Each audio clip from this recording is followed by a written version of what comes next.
ხმელთაშუა ზღვიდან შავ ზღვამდე ევროპის უსაფრთხოების ახალი თაღი ამ სახელწოდების თემატური დისკუსია დაიწყო დელფოსის ეკონომიკური ფორუმის ფარგლებში. სიტყვით გამოვა საქართველოს საგარეო საქმეთა მინისტრიც. ვიზიტის ფარგლებში მაკა ბოჭორიშვილი პირისპირ დისკუსიებსაც მართავს. სალომე ქოქიაშვილი გვერდება დეტალებით. სწორედ ის აშუქებს ვიზიტს. სალომე, გისმენთ. ამ წუთებში დელფოსის ეკონომიკური ფორუმის ფარგლებში კიდევ ერთი საკმაოდ საინტერესო პანელური დისკუსია იწყება თემაზე ხმელთაშუა ზღვიდან შავ ზღვამდე ევროპის ახალი უსაფრთხოების თაღი, რომლის ფორუმის ფორმატშიც მიიღებს მონაწილეობას საქართველოს საგარეო საქმეთა მინისტრი და მას რა თქმა უნდა ექნება საშუალება სწორედ აი ამ თემის ფარგლებში ისაუბროს ზოგადად საქართველოს ხედვებზე, საქართველოს სამშვიდობო პოლიტიკაზე, ასევე იმაზე თუ როგორ ხედავს ჩვენი ქვეყანა საკუთარ როლს, საკუთარ მომავალს, მათ შორის ევროკავშირის უსაფრთხოების საკითხში. რა თვალსაზრისითაც საქართველოს საკმაოდ მნიშვნელოვანი ნაბიჯების გადათმა და მნიშვნელოვანი როლის შესრულება შეუძლია, მაგალითად იგივე ენერგოგზების დივერსიფიცირების თვალსაზრისით. ნახოთ როგორი იქნება ეს დისკუსია, რომელშიც მაკა ბოჭორიშვილთან ერთად სხვა ქვეყნების საგარეო საქმეთა მინისტრები მიიღებენ მონაწილეობას, ერთადად იმ ქვეყნების, რომლებიც გაფართოების კალათში არიან ევროკავშირისა, მათ შორის მაგალითად მონაწილეობას მიიღებს მოლდოვის პრემიერ-მინისტრი და საინტერესოა ისიც, რომ ამ დისკუსიაზე წარმოდგენილი იქნება ჰერმან ვან რომპეი, რომელიც 2009-დან 2014 წლამდე ხელმძღვანელობდა ევროპულ საბჭოს, იყო მისი პრეზიდენტი და ჩვენს მაყურებელს ალბათ კარგად ახსოვს, რომ სწორედ ჰერმან ვან რომპეი არის საქართველოს ასოცირების ხელშეკრულებაზე ხელმომწერი, შესაბამისად ის ჩვენს ქვეყანას საკმაოდ კარგად იცნობს და კარგად იცნობს იმ ნაბიჯებს, რომელსაც საქართველო ევროპული გზის დასაწყისში დგამდა. შესაბამისად ახლა უნდა დავალოდოთ ამ გზავნილებს, თუმცა ჩვენ გვქონდა დელფოსის ეკონომიკური ფორუმის ფორმატში იმის საშუალებაც, რომ ევროკავშირის კიდევ ერთ ყოფილ მაღალჩინოსანთან ჩაგვეწერა ინტერვიუ, რომელიც ასევე საკმაოდ კარგად იცნობს საქართველოს. ეს არის დიმიტრიოს ავრამოპულოსი, რომელიც იკავებდა მიგრაციის საკითხებში ევროკომისრის პოზიციას, მაშინ როდესაც ჩვენმა ქვეყანამ მიიღო უვიზო მიმოსვლა და სხვათა შორის იმის გამო, რომ მან საკმაოდ დიდი წვლილი შეიტანა ამ გადაწყვეტილების მიღებაში, ის ისტორიული რეისიც, რომელიც უვიზო მიმოსვლის გახსნის დღეს პირველად შესრულდა ევროპის მიმართულებით, პირველად სწორედ ათენში ავრამოპულოსის სამშობლოში დაეშვა. ის გუშინ მონაწილეობდა საქართველოს საგარეო საქმეთა მინისტრთან ერთად სპეციალურ სამუშაო სესიაში, რომელიც სწორედ გაფართოების საკითხებს ეხებოდა და ამის შემდეგ რა თქმა უნდა ჩვენ გვქონდა საშუალება, რომ მისთვის დაგვესვა შეკითხვები, განსაკუთრებით იმ ფონზე, როდესაც დღეს ცალკეულ მაღალჩინოსანთა მხრიდან ხშირად ისმის კრიტიკა იმასთან დაკავშირებით, არის თუ არა საქართველოს ევროპულ გზაზე, აგრძელებს თუ არა საქართველოს ამ ევროპულ გზას. რა თქმა უნდა ჩვენ დავინტერესდით, როგორი იყო მის თვალთახედვა და ძალიან მარტივი პასუხი გაგვცა ამ შემთხვევაში ყოფილმა ევროკომისარმა. მან თქვა, რომ საქართველოს არის ევროპული ქვეყანა და ეს საკმაოდ მარტივი ფაქტია.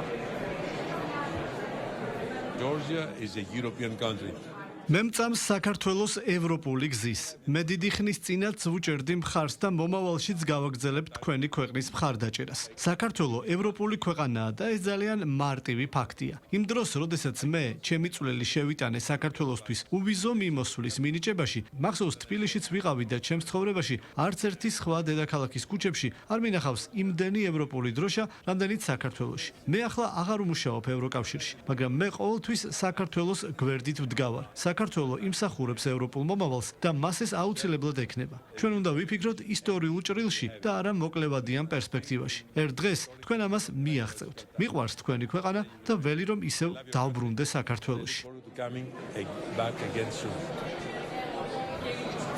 პანელური დისკუსიის ფორმატში და პრინციპში აი ამ დელფოსის ეკონომიკური ფორუმის ფორმატში არის საშუალება ორმხრივი შეხვედრების გამართვისაც, მაგალითად გუშინ სამუშაო სესიის დაწყებამდე საქართველოს საგარეო საქმეთა მინისტრს ჰქონდა კომუნიკაცია ევროკომისართან გაფართოების საკითხებში მარტაკოსთან, ასევე სხვა კოლეგებთან, სხვა ქვეყნებიდან და აი ამ წუთებში უკვე როგორც ჩვენთვის ცნობილი არის იწყება ის პანელური დისკუსია, რომელიც სწორედ გაფართოების საკითხებს უკავშირდება როგორც ევროპული უსაფრთხოების კონტექსტში და საქართველოს საგარეო საქმეთა მინისტრი, რომელიც გამოდის სადისკუსიო პანელზე, საუბრობს ამ წუთებში იმაზე, თუ როგორი არის ახლა საქართველოს მოცემულობა, როგორი არჩევანი გააკეთა საქართველოს ცივილიზაციური თავის დროს, როდესაც აირჩია ევროპული გზა. დღეს მაკა ბოჭორიშვილმა აღნიშნა რამდენიმე წუთის წინ, რომ საქართველოს არ არის ისეთი სამხედრო ორგანიზაციის, ასე ვთქვათ, წევრი და არ აქვს განსაკუთრებული დაცვის ფარები, შესაბამისად ირჩევს მშვიდ სამშვიდობო პოლიტიკას და ამ გზით მიჰყვება ის ევროპულ გზას და ხაზი გაუსვა იმასაც, რომ საქართველოს საკუთარი სტრატეგიული მდებარეობით საკმაოდ მნიშვნელოვანი წვლილი შეტანა შეუძლია ზოგადად ევროპული კონტინენტის უსაფრთხოების განმტკიცების საქმეში. როგორც გითხარით, ეს ფორუმი ახლა იწყება, საინტერესოა ის, რომ თავად დელფოსის ეკონომიკური ფორუმი წელს განსაკუთრებით არის ფოკუსირებული იმ ენერგოკრიზისზე, რომელიც არსებობს განსაკუთრებით ახლო აღმოსავლეთში ვითარების გამწვავების შემდგომ. აქ გამომსვლელები ხშირად აღნიშნავენ იმას, რომ თუკი კვლავ გაგრძელდება ჰორმუზის სრუტის ბლოკადა, შესაძლებელია ამ კრიზისმა ძალიან დიდი მასშტაბები მიიღოს და სერიოზული ზიანი მიაყენოს თავად კონტინენტს. ამიტომ ერთ-ერთი მთავარი თემა, რომელიც გადაჭრის გზებზეც ახლა აქ დელფოში შეკრებილი სტუმრები მსჯელობენ, არის ის, თუ როგორი ალტერნატიული გზების პოვნა შეიძლება იმისათვის, რომ ევროპის კონტინენტმა თავიდან აირდოს განსაკუთრებული რისკები და ამ თვალსაზრისით საქართველოს როგორც საგარეო საქმეთა მინისტრმა ვიზიტის დასაწყისში თქვა, საკმაოდ ბევრი შეთავაზება შეუძლია, როგორც შუა დერეფნის ქვეყანას და აქვე ალბათ საინტერესოა აღვნიშნოთ ისიც, რომ ამ ფორუმის ფარგლებში სწორედ შუა დერეფანს მიეძღვნება ცალკე პანელური დისკუსია.